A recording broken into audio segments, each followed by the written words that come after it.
இன்னைக்கு முக்கியமான செய்திகளை மட்டும் சொல்கிறேன். செய்தித்தாளில் வந்த செய்திகள் சொல்கிறேன், கேளுங்க. ஒன்று என்ன, ஐ ஆம் அலைவ் அப்படின்னு சொல்லிட்டு யார் சொல்லியிருக்காங்கன்னா, இஸ்ரேல் பிரதமர் வந்துட்டு சொல்லியிருக்கிறாரு, உயிரோடு தான் இருக்கிறேன். ஏன் அப்படின்னா, இதற்கு முன்னாடி விட்ட வீடியோவில் வந்துட்டு 6 விரல் இருந்துச்சு, அது ஏஐ வீடியோவாக இருக்குமோ அப்படின்னு சொன்னதுனால திருப்பி வந்துட்டு இன்னொரு வீடியோ விட்டுருக்காரு. நான் அலைவாக தான் இருக்கிறேன், இங்கே பார்த்துக்குங்க என் கைகளை அப்படின்னு சொல்லி தூக்கி காட்டுறாரு. இதுவும் ஏஐ வீடியோவாக இருக்குமோ அப்படின்னு சந்தேகப்படுறாங்க. பட் ஆனால் நியூஸ் என்ன அப்படின்னா, நான் அலைவாக இருக்கிறேன் அப்படின்னு சொல்லி சொல்லியிருக்கிறாரு. பார்ப்போம் இந்த போர் எப்போ தான் முடியுது, எவன் சாகுறான் எவன் சாகாமல் இருக்க போகிறான்னு நமக்கு தெரியவே இல்லை. அடுத்து 2வது செய்தி என்னென்னா, தமிழ்நாடு அரசு வந்துட்டு மகப்பேறு விடுப்புன்னு சொல்லி ஒரு புதுசாக அந்த பாலிசி ஒன்று மாற்றிருக்காங்க. அதாவது 3வது குழந்தை பெற்றுக்கக்கூடிய தாய்மார்கள் வந்துட்டு 3 மாதம் வந்துட்டு ஓய்வு பெற்றுக்கலாம். மெட்டர்னிட்டி லீவ் வந்துட்டு பார்த்திங்கன்னா 3 மாதம் கொடுக்குறாங்க கவர்மெண்ட்டில். அதுவும் 3வது பிரசவத்திற்கு தான் கொடுக்குறாங்க. இது மாற்றம் செஞ்சுருக்காங்க. இது எதுக்குன்னா, குழந்தைகளை இன்னும் நீங்கள் பெற்றுக்கணும். ஒரு காலத்தில் நம்ம ஊரில் பார்த்தீங்கன்னா, நாம் இருவர் நமக்கு இருவர், நாம் இருவர் நமக்கு ஒருவர், நாம் இருவர் நமக்கேன் மற்றொருவன் பேசிக்கிட்டு போய் 3வது குழந்தையை பெற்றுக்கொள்ளுங்கள். அப்படின்னா என்ன அர்த்தம் அப்படின்னா, குழந்தைகள் இப்போ சதவீதம் குறைஞ்சிட்டே இருக்குது, ஜனத்தொகை கூட்டம் அப்படின்னு சொல்லி இன்டெரக்டாக சொல்கிறாங்க. கவர்மெண்ட்டுக்கு சப்போர்ட் பண்ணுது. அடுத்து என்னென்னா, தமிழ்நாட்டில் வந்துட்டு எல்பிஜி கேஸ் சிலிண்டருன்னு கவலையாக தான் இருக்குது. கமர்ஷியல் நேற்று கூட நான் ஒரு ஹோட்டலுக்கு போயிருந்தேன். என்ன ஸ்நாக்ஸ் வச்சுருக்கீங்க, என்ன மெனு வச்சுருக்கீங்க கேட்டால் அவர் 4 இதை சொல்லிக்கிட்டே இருக்கிறான்.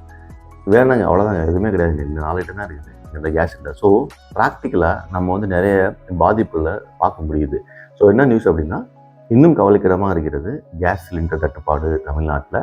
வீடுகளுக்கு கொடுக்கக்கூடிய சிலிண்டர் ஆன்லைன்லேயே பண்ணிக்கலாம், நீங்கள் எங்கேயும் அலைய தேவையில்லை, ஸ்லோவாக வந்துக்கிட்டே இருக்குது அப்படின்னு சொல்கிறாங்க. இதில் இன்னொரு விஷயம் என்னென்னா, கச்சா எண்ணெய் வந்துடுச்சு. இன்னொரு கப்பல் அழகாக பெட்ரோல் கொண்டு வந்துச்சு.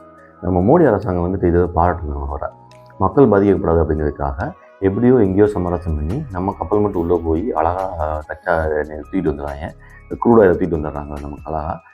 அது இல்லாமல் அவங்களுக்கு சார்பாக மெடிக்கல் சப்போர்ட்டுக்கு இங்கேருந்து மருந்துகள்லாம் அனுப்புகிறாரு.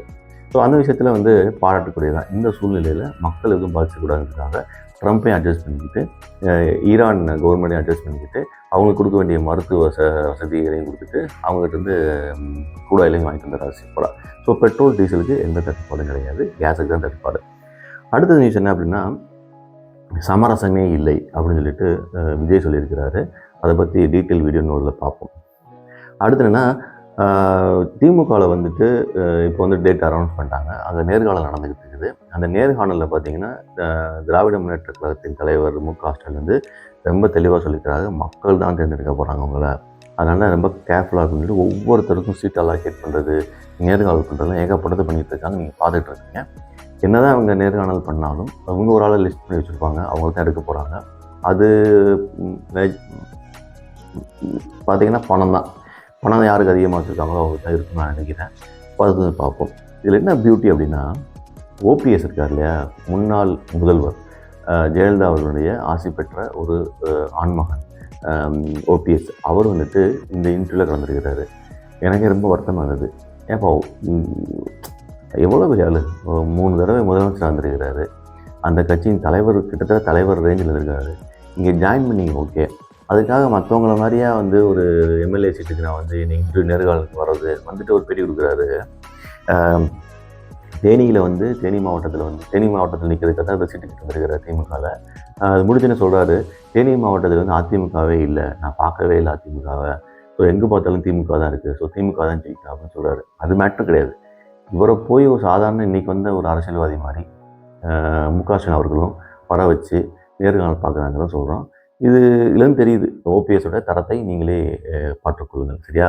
அடுத்து முக்கியமான அறிவிப்பு என்ன அப்படின்னா, ஏர்லைன்ஸ் பார்த்திங்கன்னா ஒரு 60% அவங்க என்ன பண்ணுறாங்க, ரிசர்வ் பண்ணி வச்சுக்குவாங்க, ஸ்பெஷல் சீட்ஸ் கேட்பாங்க. இப்போ ஒரு ஃபேமிலியாக நீங்கள் போகிறீங்கன்னா 6 சீட்டு வேணும் அப்படின்னா, அந்த 6 சீட்டு பக்கத்தில் வேணும் அப்படின்னா அந்த சீட்டுக்கான ஒரு ஹை ரைஸ் பண்ணி கொடுப்பாங்க அந்த ரேட்டை.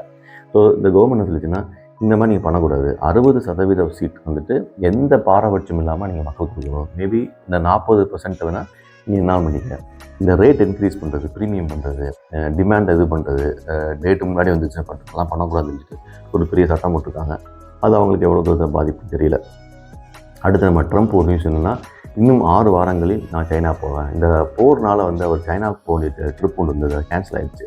ஆனால் நான் வந்து 6 வாரத்தில் போயிருவேன், எல்லாத்தையும் முடிச்சுட்டு நான் சைனா ட்ரிப் போகிறேன்.